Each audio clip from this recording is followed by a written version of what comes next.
Here's my full review of the show Wednesday. Let's get into it. Sorry, I am losing my voice because I'm getting over a cold, but I wanted to do this review before I got too busy and forgot. So I did watch all 8 episodes. If you don't know what the show is about, it is directed by Tim Burton, and it is a show based off of the character Wednesday from the Addams Family, who gets kicked out of normie school and gets transferred to a school of outcasts. Now let's talk about the casting a little bit. A lot of people had a lot of opinions about the casting.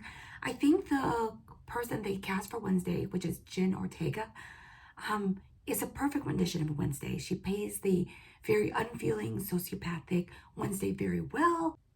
I don't have very many opinions about most of the other characters.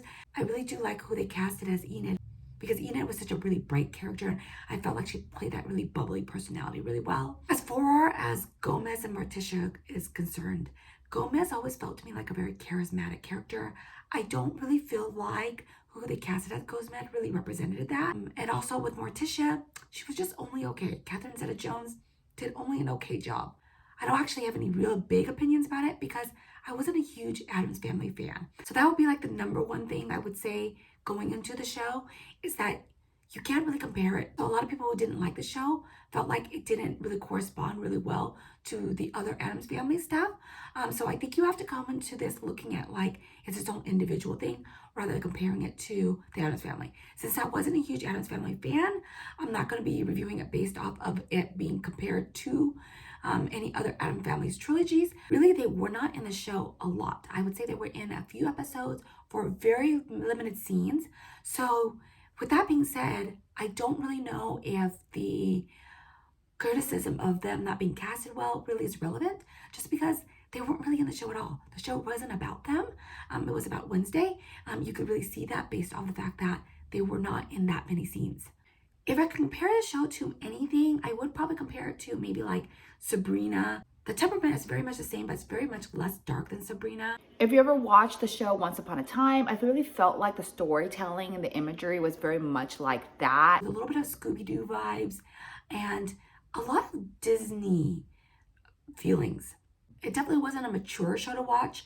It is very family friendly in my opinion. Wednesday gives me a very much like anti-hero vibe. If you've ever watched the show In the Dark and you like that show, which I have reviewed that show in the past, a lot of you guys have expressed that you wanted a season 5. This show would be perfect for you if you like that show In the Dark. I feel like Wednesday is very much like a Murphy Mason character who in her heart feels like she's doing good because she's solving crimes, she's avenging people that she cares about, but in the end, it hurts the people around her because she cannot see anything else but revenge. Wednesday is a personality that we all kind of strive to be, where she's somebody that doesn't really care about what other people think of her. She kind of beats to her own drum. She likes kind of like the dark things that most people don't like. And she really just acts like she really doesn't care about anything. But at the end of it, she really is a person that actually does care, because if she didn't care, she would not be out there trying to fight bullies for bullying people. You see, there is a recurring theme where Wednesday doesn't necessarily care much about herself, but she does care about people that are viewed as something less than. So she's always fighting to avenge people that can't really fight for themselves. She has a connection to certain people in the show that may not have friends, because she connects with being a loner, but also at the same time, she doesn't want them to be a loner. Also, at the same time, since Wednesday has this facade about how she does not care about what other people think of her, she tends to push people away, and she tends to be super self-righteous to the point where it actually is the kind of the demise of her character too. A lot of the times, she is wrong, and if you can't be self-righteous like that, if you are constantly wrong all the time, she is so stubborn, she can't get out of her own way, and therefore she cannot see what's right in front of her. And this is kind of like a foreshadowing to what happens at the end of the 8 episodes. I just wanted to add here too that I saw in a comment section that people were comparing Wednesday to like somebody that was on the spectrum. And I thought about this while watching the show too.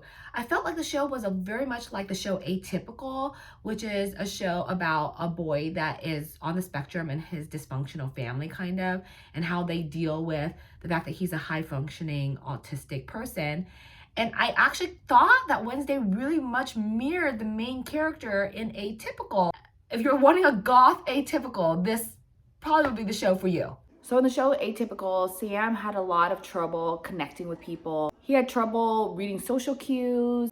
he just had trouble adapting to new situations and things like that. So I kind of felt like Wednesday really mimicked that side of him. Now, I'm not saying that I know for sure if that was the intention of the writers. I just thought it was a really interesting aspect of the show that other people also read into, that I myself saw too. Kind of multifaceted, right? You have the aspect of a teenager trying to fit into this new school. You kind of want to see Wednesday kind of thrive in this school. You want to see if she's going to change. But again, speaking back to her personality, there are things about Wednesday that is really dark in a way you wouldn't really connect with in real life. But she plays it very quirky to the point where you kind of feel kind of an affinity towards her anyway. You want to get to know her more. And because of that, you kind of want to see if she's going to grow as a person. Is she going to make relationships in this school? But then I also feel like that is like a no-win situation, because if she does grow, if she does kind of, break out of her shell, she kind of loses that quality that you fell in love with in the first place, which is basically this person that is kind of a nomad. The other aspect of the show is basically her unveiling kind of like the truth about her family. It's kind of weird that Wednesday kind of seems like she is offended by the fact that her dad was accused of murder, almost as if it's like such a shocker to her, like she doesn't want her dad to be a murderer, which is so very interesting because that is very much not her character. That's very much of the opposite of what Wednesday should be. It's also really interesting that there was not a lot of explanation about why she has certain relationships with people in her family. She seems to really enjoy her dad and his company, but she does not like her mom at all. And it's actually really questionable why she has such a great disdain for her mom, especially since her mom is exactly like her. Maybe it's because they're trying to pay a lot on this like teenage angst thing. They want her to be a typical teenager, but also a little bit different. Lastly, I wanted to mention really quickly about the Uncle Fester appearance. I almost felt like a lot of the things surrounding Wednesday's family was almost like an afterthought. Like they didn't really think about putting him in the show until like the show was already happening almost. It felt like his appearance was just kind of like a little blip that could have been skipped over. It wasn't a necessary part to the story. So I wish that if they could do anything is maybe just rethink the role that her family plays in the series and maybe incorporate them a little bit more so it made a little bit more sense with the storyline if they are going to include them. It also started made me think about how everybody in their family somewhat has some sort of like magical ability, but it almost felt like as if Wednesday was really surprised that she actually has like these psychic powers. They themselves didn't realize that they were like these abnormal human beings. That really made me go, The other aspect of the show that I think really is what keeps the episodes going is this unfolding of this murder mystery. So if you're into like supernatural, goth, murder mystery, you're gonna like this. So this is where kind of the Scooby-Doo vibes kind of comes in, right? Because in Scooby-Doo, basically you're, unfolding a mystery. It's usually somebody that's already in the show. You're trying to guess who it is. It generally is the person that you usually do not think. For me, one of the things I look for in a show is like kind of witty humor or witty commentary. I can't watch shows all the way to the end if it's too serious. They do really good with maybe punching you with some funny one-liner, but I do think the jokes are very not much thought out. They're very much just surface jokes. They're very one note, and that's totally fine, I guess, but I wish there were just more. I think Wednesday has a very obsessive personality, to the point where she doesn't really actually see what's right in front of her. And I think that's really what's so frustrating about her character. I can find that being very annoying in seasons to come. So they spent a lot of time on the murder mystery itself. A lot of it felt really trivial, like we were watching Spy Kids. Even the dance scene, I felt like wasn't really needed. Kind of like they just put it in there like a 90s rom-com. You know how like it was like a must-have thing in 90s rom-coms, like have a dance scene. I felt like they just kind of put it in there just to kind of like give it this like appeal to the younger generation. I don't really know if it really was needed. I really felt like some of the scenes were just like really too animated. What I really missed out on is maybe her having a little bit more relationship bonding with some of the characters. I could see why Enid being the contrast, very colorful version of her roommate could lead us to believe that Wednesday could have an affinity to Enid, because there wasn't really a lot of scenes of showing them bonding, but it was believable that they could be best friends because of the fact that the very little nuances that we did see and the way that Enid interacted with her. You could see that Enid is a person that could easily be lovable. Certain other relationships that I was kind of questionable about. For instance, at the beginning of the first few episodes, there was this clear, like, frenemies or enemies, I guess, thing between Wednesday and Bianca. But then that slowly fizzled out, and I really don't understand why. They never said how they became friends and why they stopped hating each other so much.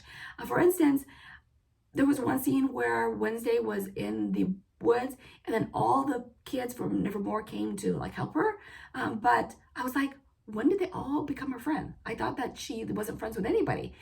So I felt like there was a little bit more work they needed to do to kind of show us that her relationships really did evolve in the show. I didn't really feel like they did, but for some reason they just kind of threw it in our face. And there it was, just like, hey, they're friends now. Okay. A lot of people said in their reviews that they felt like Wednesday was really smart. I didn't feel like that way at all. I felt like she let her emotions get in the way of most of the things. For being somebody that was really emotionless, she really did not see what was really predictable. Let's fast forward into the ending of the show. I felt like it was a really predictable ending. Knowing that there was a love triangle of some aspect, that was actually surprising to me to have a love triangle. This is what I don't get. When the audience sees two guys and one guy's clearly just too good to be true, nice, builds a little picnic for you in a crypt, you know that guy is the killer. You never trust the guy that's too good to be true. You want the guy to be a little bit toxic, So that's why I felt like it was just kind of a predictable ending. People said that was a curveball. I didn't feel like it was a curveball. I know from watching teen dramas that the toxic guy is always the good guy. Usually, guy that you least suspect that seems like the good guy is usually the one that screws you over. And then the last but not least thing, I just wanted to point out the hypocrisy of the ending of it. So the whole premise is basically like they're trying to get rid of all the outcasts from this town Jericho, or just from the earth, right? They resurrect this guy that was supposed to be in the prophecy of basically destroying all the outcasts. But then the person that is trying to help resurrect the ancestor to basically kill off all the outcasts uses supernatural things to resurrect him. So I'm like, okay, how does this make sense? How does it make sense that you're trying to kill off all the supernatural beings while also at the same time using supernatural powers? That makes no sense, right? I think that it would have a good season 2. They would obviously have to come up with a new murder mystery. I feel like that's one of the downsides of these shows, is that every single season you have to come up with a new mystery to unfold. And I don't know if I'm willing to watch 5 seasons of that, But overall, I thought it was a good show. I do think it is a screen. I do think that you should not compare it to Addams Family. Did you watch the show? Let me know what you thought in the comments. Bye!